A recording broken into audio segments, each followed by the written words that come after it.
এই যুবক ছেলেরা, তোমরা যারা শুধু জুমার নামাজ পড়ো, অথবা মাঝ বয়সী যারা আপনারা যারা শুধু শুক্রবারের 2 রাকাত নামাজ পড়েন, এটা আপনাদেরকে কে শিখাইছে বলেন? কার থেকে আপনারা এটা নিলেন বলেন? কোন আলেমে দ্বীন কোনদিন আপনাদেরকে বলছে যে এক মুসলমানের জন্য নামাজ শুধু শুক্রবারে? কথা বলেন না কেন? তাহলে এটা আপনারা কোত্থেকে নিলেন? কিভাবে নিলেন আপনারা? মসজিদগুলো দোতলা হয়, শুক্রবারে জায়গা হয় না। মসজিদ ভাঙ্গা নতুন মসজিদ হয়, জুমার নামাজে জায়গা হয় না। মসজিদ কি শুধু জুমার নামাজের জন্য না 5 ওয়াক্ত নামাজের জন্য? হ্যাঁ, শুনেন, এটা মনে রাখেন। ইহুদিদের হাতে এই যে আজকে ইসরায়েল মুসলমানের রক্তে ভাসায় ফেলতেছে ফিলিস্তিন, গাজা, এখন আবার হামলা শুরু করছে লেবাননে। এই ইহুদি বেঈমানরা, এই ইহুদি কাফেররা, ওদের একটা ধর্মের বিশ্বাস আছে, জানেন? ওদের ধর্মীয় একটা বিশ্বাস আছে। ওদের পাদ্রীদের কথা, ওদের রাব্বি যাদের ধর্মগুরু, তাদের একটা বিশ্বাস আছে। তারা বলে যে মুসলমান যেদিন জুমা এবং ফজর, মুসলমানের এই 2 নামাজ যেদিন বরাবর হবে, সেদিন মুসলমানের হাতে গোটা পৃথিবী মুসলমানের কদমের নিচে আসবে। কোন নামাজ? জুমা এবং ফজর। আমি নিজে কিতাবে পড়ছি। হ্যাঁ, ইমানের বিজয়ের জন্য, মুসলমানের বিজয়ের জন্য ফজরের নামাজ জরুরি। আল্লাহর কোরআনে আছে, আল্লাহ তাআলা বলেন, সুদখোর কিয়ামতের দিন এইভাবে মাতালগ্রস্ত, জিনে ধরুই না ভূতে ধরুই না মানুষের মতো দাঁড়ান। আল্লাযীনা ইয়াকুলুনার রিবা লা ইয়াকুমুনা ইল্লা কামা ইয়াকুমুল্লাযী ইয়াতাখাব্বাতুহু আশ-শাইতানু মিনাল মাস। কোরআনে সূরা বাকারাত আছে। আল্লাহ তাআলা বলেন, সুদখোরের পরিণতি হবে, সে দাঁড়াবে এই অবস্থায় যেন শয়তান, জিন, দুষ্ট কিছু তার উপরে আসর করছে, এর মাতালের মতো, মাতালের মতো। এজন্য দয়া করে এটা বুঝতে শিখেন। প্রসঙ্গক্রমে বললাম, এটা ভাবতে শিখেন। কেন আপনি হারাম রোজগার করবেন? কেন আপনি হারামের রাস্তায় যাবেন? একটা কথা জরুরি মনে রাখেন বাপ, আল্লাহ তাআলা কুরআনুল কারীমের মধ্যে আছে 2টা আয়াত, একই রকম আল্লাহ বলছে। আল্লাহ বলছে, আমি আদম থেকে মুহাম্মদ সাল্লাল্লাহু আলাইহি সাল্লাম যত নবী এবং রাসূল পাঠিয়েছি, এই 1.25 লাখ নবী, 1,24,000 বা 2,24,000 বা তার চাইতে বেশি কম, আল্লাহ পাক সকল নবীকে বলছেন 2টা কথা।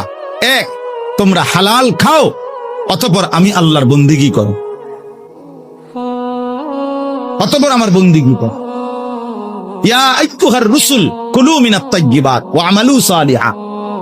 হে রাসূলগণ, তোমরা হালাল খাও এবং নেক আমল করো।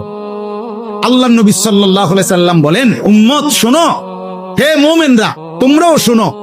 নবীজি বলছে, সমস্ত নবীকে আল্লাহ তাআলা এই কথাইটা যেরকম হুবহু বলছেন, খোদার কসম আল্লাহ মুমিন ইমানদার বান্দাদেরকেও এই কথাটা হুবহু নবীদের মতো করে ইমানদারদেরকেও বলছেন। ইয়া আইয়ুহাল্লাযীনা আমানু কুলু মিন তাইয়্যিবাতি মা রাযাকনাকুম। আল্লাহ তাআলা বলেন, হে ইমানদারগণ, তোমরা আল্লাহর দেওয়া রিজিকের হালাল যা তাই ভক্ষণ করো, তাই ভক্ষণ করো। ওয়াশকুরুলা, আল্লাহর শুকর আদায় করো। ইন কুনতুম ইয়াহু তা'বুদুন, যদি আল্লাহর বন্দেগী করতে চাও, তাহলে আল্লাহর ইবাদতের জন্য হালাল খাও। তাহলে হালাল খাওয়া ইবাদতের জন্য বাধ্যতামূলক, নবীদের জন্য, উম্মতের জন্য। কথাটা বুঝছেন কিনা? তিরমিজি শরীফের হাদিসের মধ্যে আছে, রাসূলুল্লাহ সাল্লাল্লাহু আলাইহি সাল্লাম একদিন সচক্ষে দেখলেন কাবা ঘরের গিলাফ দইরা, চুল এলোমেলো, অনেক দূর থেকে সফর করে আসছে, বড় বেশি কাকুতি মিনতি করে আল্লাহর কাছে 2 হাত তুলে এক লোক আল্লাহর কাছে ফরিয়াদ করতেছে, ইয়া রব, ইয়া রব, আয় আল্লাহ আমাকে এই দেন, এই দেন, এটা দেন, ওইটা দেন, ওইটা দেন। নবীজি সাহাবীদেরকে দেখাইয়া বললেন, দেখো ওই লোকটার দিকে দেখো, মাতামুহু হারাম, মাশরাবুহু হারাম, মালবাসুহু হারাম, গুযিয়া বিল হারাম, ফাআন্না ইউস্তাজাবু লাহু। নবী সাল্লাল্লাহু আলাইহি সাল্লাম বলেন, দেখো সে যা খেয়েছে হারাম, সে যা পান করেছে তাও হারাম, সে যে পোশাক পরছে তাও হারাম, তার শরীরের যে গোশতগুলো হইছে এটাও হারাম। সে কাবা ঘর মাথাত লইয়া লাইলে কি লাভ হবে? কিভাবে তার দোয়া কবুল হবে? রাসূলুল্লাহ সাল্লাল্লাহু আলাইহি সাল্লাম বলেছেন, ফাআন্না ইউস্তাজাবু লাহু। এই বাপ নিজের উপরে কদর করেন, নিজের উপরে রহম করেন। যেই সন্তানের জন্য, যেই স্ত্রী পুত্র পরিজনের জন্য হারাম খাইলেন, সুদ খাইলেন, ঘুষ খাইলেন, মিথ্যা বললেন, চুরি করলেন, ওজনে কম দিলেন, কাস্টমারকে ঠকাইলেন, বাটপারি চিটারি করলেন, আল্লাহর কসম, আল্লাহর কসম, আল্লাহর কসম, আখিরাত তো মিলবেই না, কবর তো মিলবেই না, দুনিয়াও মিলবে না।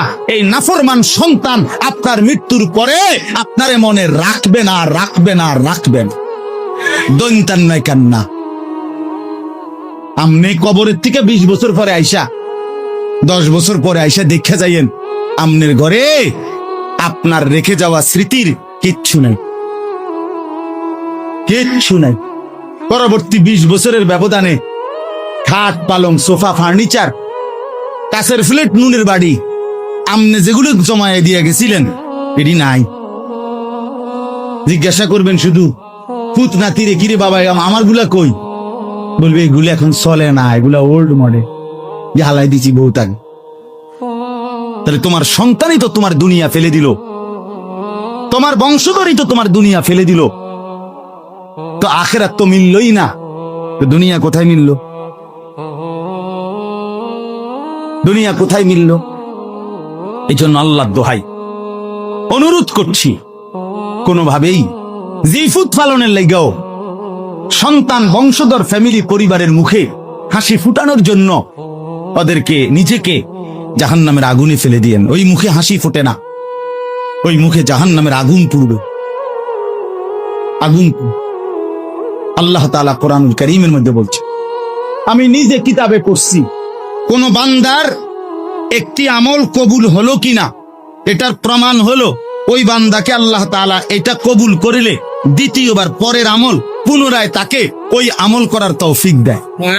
এজন্য যার ফজরের নামাজ কবুল হইছে তাকে আল্লাহ জোহর পড়ার তৌফিক দেয়, যার জোহর কবুল হইছে তারে আল্লাহ আসর পড়ার তৌফিক দেয়, যার আসর কবুল হইছে আল্লাহ তারে মাগরিব পড়ার তৌফিক দেয়, যার মাগরিব কবুল হইছে আল্লাহ তারে এশার নামাজ পড়ার তৌফিক দেয়। তাহলে আমনে চান্দু শুক্রবারের 2 রাকাত নামাজ পইরা আগে দিয়েও ফজর পড়েন নাই, পরে দিয়েও আসর করেন নাই, মাগরিব করেন নাই, সারা সপ্তাহ নামাজ পড়েন নাই, আমনের জুমার নামাজের কি দশা আমনে বুঝিয়া? হ্যাঁ, কে বলছে? এই যুবক ছেলেরা, তোমরা যারা শুধু জুমার নামাজ পড়ো, অথবা মাঝ বয়সী যারা, আপনারা যারা শুধু শুক্রবারের 2 রাকাত নামাজ পড়েন, এটা আপনাদেরকে কে শিখাইছে বলেন? কার থেকে আপনারা এটা নিলেন বলেন? কোন আলেমে দ্বীন কোনদিন আপনাদেরকে বলছে যে এক মুসলমানের জন্য নামাজ শুধু শুক্রবারে? কথা বলেন না কেন? তাহলে এটা আপনারা কোত্থেকে নিলেন? কিভাবে নিলেন আপনারা? মসজিদগুলো দোতলা হয়, শুক্রবারে জায়গা হয় না। মসজিদ ভাঙ্গা নতুন মসজিদ হয়, জুমার নামাজে জায়গা হয় না। মসজিদ কি শুধু জুমার নামাজের জন্য না 5 ওয়াক্ত নামাজের জন্য? হ্যাঁ, শুনেন, এটা মনে রাখেন। ইহুদিদের হাতে এই যে আজকে ইসরায়েল মুসলমানের রক্তে ভাসায় ফেলতেছে ফিলিস্তিন, গাজা, এখন আবার হামলা শুরু করছে লেবাননে। এই ইহুদি বেঈমানরা, এই ইহুদি কাফেররা, ওদের একটা ধর্মের বিশ্বাস আছে, জানেন? ওদের ধর্মীয় একটা বিশ্বাস আছে, ওদের পাদ্রীদের কথা, ওদের রাব্বি যাদের ধর্মগুরু তাদের একটা বিশ্বাস আছে। তারা বলে যে মুসলমান যেদিন জুমা এবং ফজর, মুসলমানের এই 2 নামাজ যেদিন বরাবর হবে, সেদিন মুসলমানের হাতে গোটা পৃথিবী মুসলমানের কদমের নিচে আসবে। কোন নামাজ? জুমা এবং ফজর। আমি নিজে কিতাবে পড়ছি। হ্যাঁ, ইমানের বিজয়ের জন্য, মুসলমানের বিজয়ের জন্য ফজরের নামাজ জরুরি। তাহলে এরপরে কি কথা থাকতে পারে? আল্লাহর কথার উপরে আর কি আবেদন হইতে পারে? এই জন্য ইনশাআল্লাহ